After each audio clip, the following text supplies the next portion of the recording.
சாய் பக்தர்களுக்கு என் அன்பு வணக்கங்கள். ஓம் சாய்ராம். என் அன்பு குழந்தையே, உன் அப்பா என்று சொல்ல போவது விளையாட்டு செய்தி அல்ல, நடக்கப் போவதை தான் சொல்ல வந்தேன். இன்று இரவு உன் இல்லத்திற்கு வெளியே நடக்கப் போகும் செய்தியை கேட்டு தெரிந்து கொள்.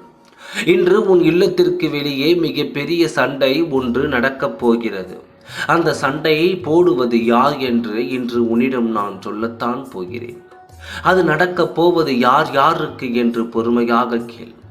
உன் எதிரியை தண்டித்து அன்று உன் எதிரியை ஓட ஓட விரட்டி அடித்து உன் எதிரியிடம் இருந்து உன்னை காப்பாற்றியது அல்லவா? அதற்கு இப்பொழுது எதிராக நடந்தது என்ன தெரியுமா? உன் எதிரியை சார்ந்த உன் எதிரியின் இரத்த சொந்தமான ஒரு ஆத்மா இன்று உன் இல்லத்திற்கு வெளியே இருக்கும் இந்த ஆத்மாவோடு சண்டை போடப் போகிறது. அந்த இரண்டும் எதற்காக சண்டை போடும் என்பதை நீ புரிந்து கொண்டாயா? ஒவ்வொருத்தரும் அவர்களுக்காக சண்டை போடுகிறார்கள்.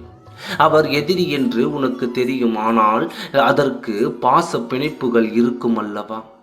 அந்த பாசத்தால் என் பிள்ளையை ஏன் இப்படி செய்தாய் என்று ஒருவருக்கொருவர் கேட்டு இன்று சண்டை நடக்கவும் போகிறது. இது எதிர்பாராத விதமாகத்தான் நடக்கப் போகிறது. ஏனென்றால் அன்று இரவு உன் இல்லத்திற்கு வெளியே இருந்து உன் எதிரி தலை தெறிக்க ஓடினாயே, அன்று அவன் இல்லத்திற்கு சென்று அவன் அழுத அழுகைக்கு அளவே இல்லை. நான் சொல்வது உனக்கு புரிந்து இருக்கும் என்று நம்புகிறேன். இன்று இரவு அந்த ஆட்டம்தான் வெளியே நடக்கப் போகிறது. இதில் யார் வெற்றி அடைந்தார், யார் தோல்வி அடைந்தார் என்றெல்லாம் இல்லை, ஆனால் ஒருவருக்கொருவர் நான் என்று இன்று சண்டை போட போகிறார்கள்.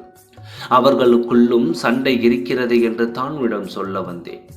அந்த பாசத்திற்கு உயிரா நல்ல உள்ளங்களை இனியாவது நீ சேர்த்து கொள்ள வேண்டும். ஒருவரிடம் இருந்து ஒன்றை நீ எதிர்பார்க்கிறாய் என்றால் அந்த ஒன்றை நீ முதலில் கொண்டு நீ கேட்காமலேயே திரும்ப அது உனக்கு பல மடங்காக வந்து சேரும்.